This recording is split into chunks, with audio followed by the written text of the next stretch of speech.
Pozdravljeni. Na vrsto je prišel tudi zadnji briefing Velike nagrade Kanade. Prispevek, v katerem bomo skušali poudariti vse tiste pomembne točke za boljše razumevanje današnje dirke.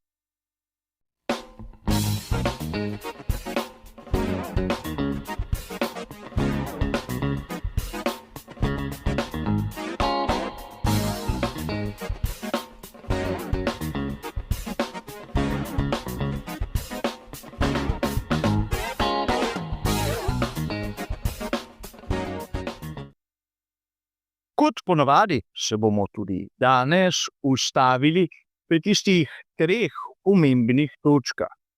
Najprej si bomo ogledali rezultate kvalifikacij, kjer bomo skušali razumeti, zakaj so nekateri malce bolj spredaj in drugi malce bolj zadaj od tistega, kar smo v resnici pričakovali.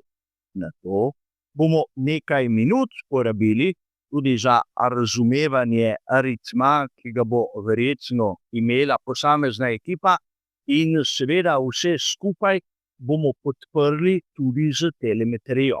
Na koncu, v 3. delu, bom še podal moje osebno lastno videnje glede možnih strategij.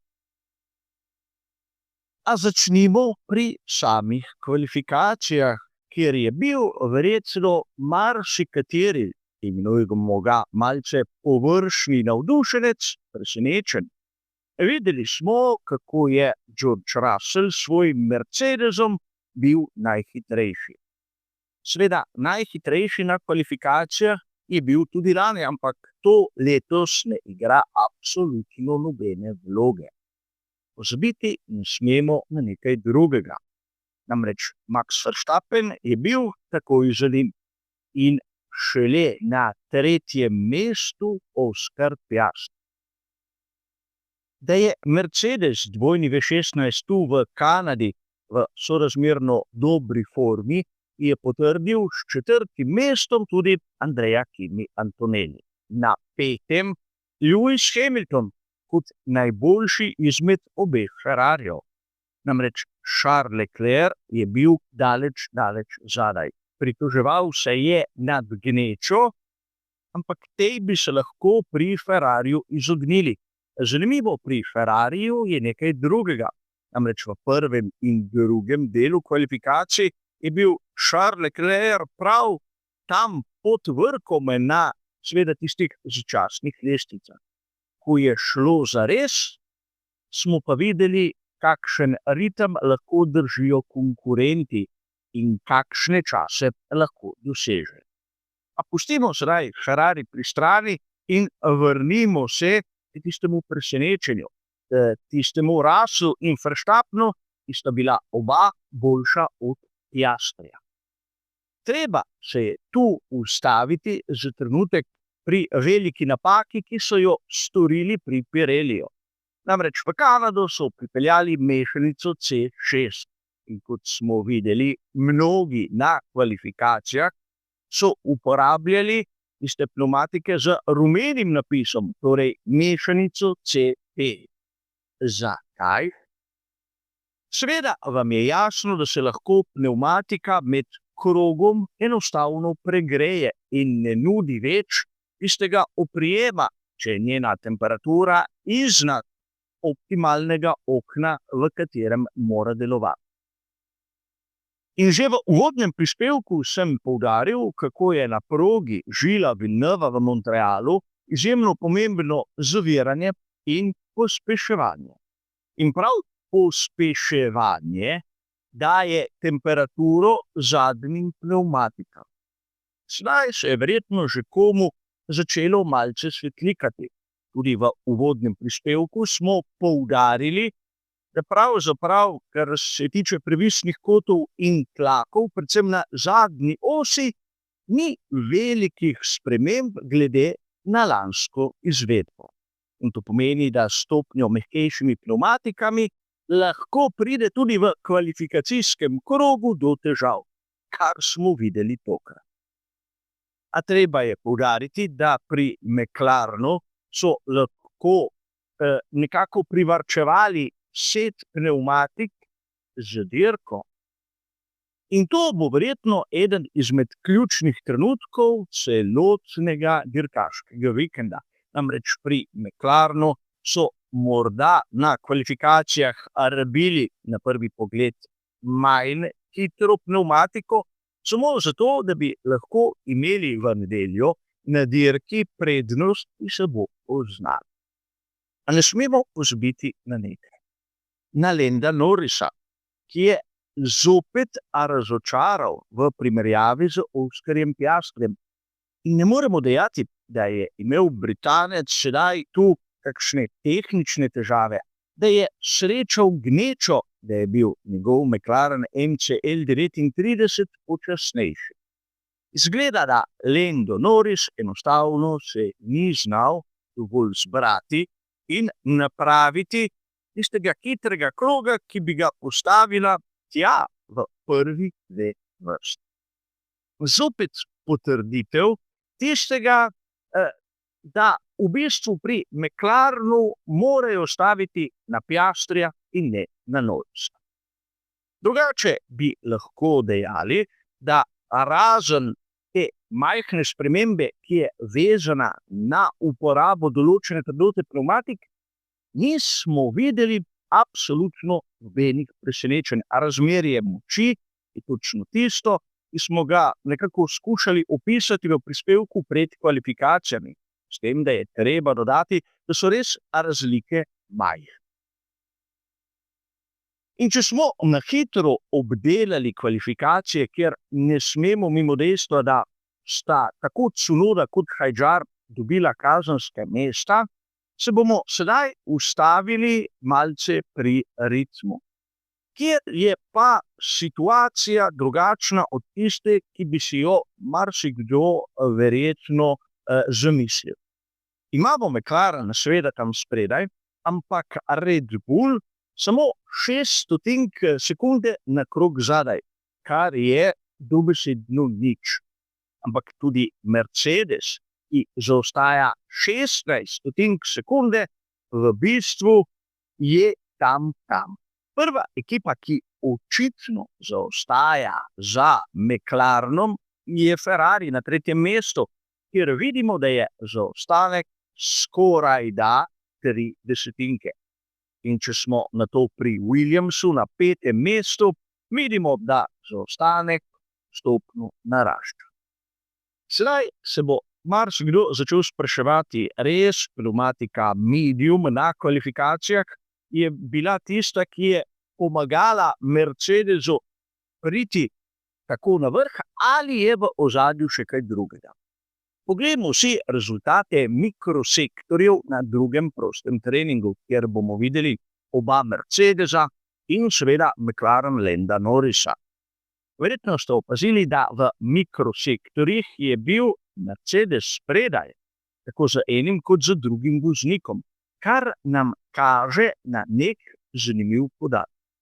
Kot da bi pri Mercedesu bili sposobni imeti stopalko za plin odprto več časa.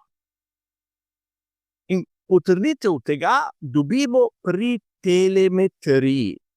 Namreč tudi tu vidimo izjemno majhna razlika med McLarenom in Mercedesom, ampak če smo natančni, če malce bolj pozorno pogledamo tisti graf, ki nam kaže stopalko za plin, bomo takoj ugotovili, pravzaprav pri Mercedesu imajo nekaj več pri tistem mehanskem oprijemu. In spomnimo se, v drugem prispevku pred kvalifikacijami smo govorili, da so znova uporabili tisto zadnje petje, ki smo ga prvič videli na veliki nagradi Emilia Romagna. Tu bi vas rad opomnil še na nekaj zanimivega. Namreč na dirki smo govorili o ritmu, ampak pomembno je razumeti v tistem stintu tudi, kakšna bo degradacija. In tu imamo graf. Vidimo lahko, da pri Mercedesu in pri McLarenu imajo izjemno položne te seveda črte ki nekako nakazujejo ritem, za razliko od tistega, kar vidimo pri Hamiltonu in Ferrariju, kjer seveda časi skačejo navzgor in navzdol.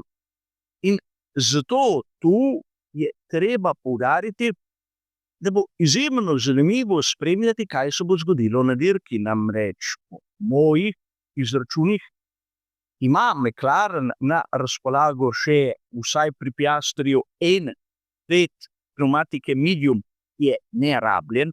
Ostali glavni konkurenti pa imajo tiste, ki so jih že uporabili tako na samih kvalifikacijah, kot tudi prej, naprimer na prostih treningih. A o tem nekoliko kasneje. Rad bi vam sedaj tu pokazal nekaj, kar bo presenetilo marsikaterega navdušenca.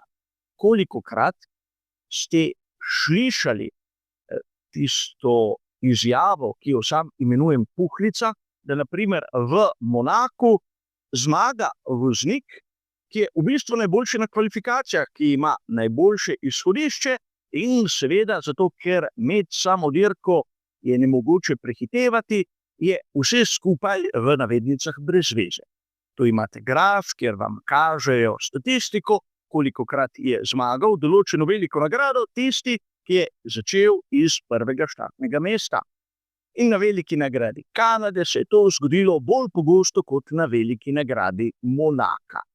In tu se nihče ne pritožuje nad tem, da je proga ozka, da so zidovi izjemno blizu, da ni izletnih con, da vsaka napaka povzroči varnostni avtomobil in še bi lahko našteval. Namreč proga Gilles Villeneuva glede teh vidikov je izjemno podobna oni v Monaku.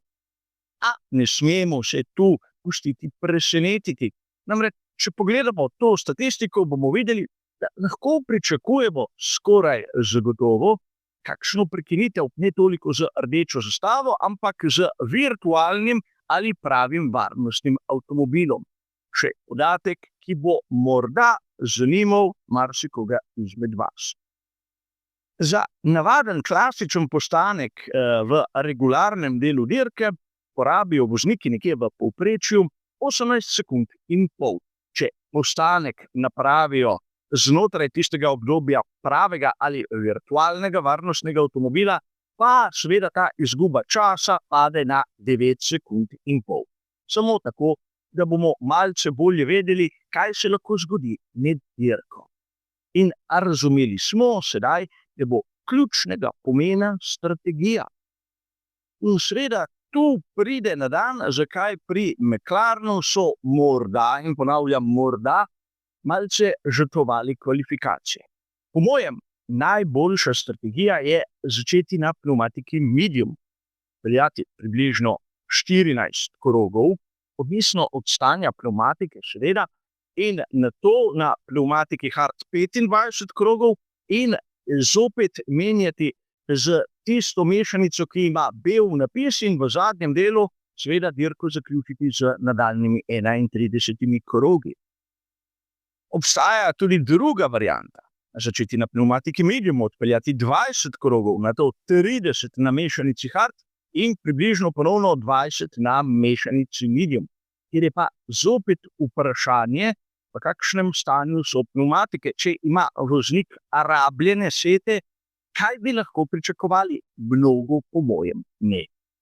In seveda obstaja še tista tretja varianta, začeti na pneumatiki soft.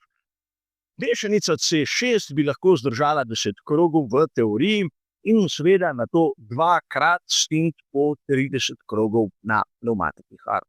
Ampak varianta, ki je tu, bolj za tiste v ozadju, ki bi lahko želeli presenetiti. Ampak kot običajno pred samodirko za veliko nagrado, ob 19. se dobimo tu v živo, kjer bomo primerjali mojo napoved s tistim, kar bodo dejali pri Pirelliju. In seveda ob 22. po dirki bo tisto klasično daljše srečanje, kjer si bomo povedali dobesedno vse. A za danes, za naš zadnji briefing, kot ste dobro razumeli, je to vse. Hvala za vašo pozornost in nasvidenje.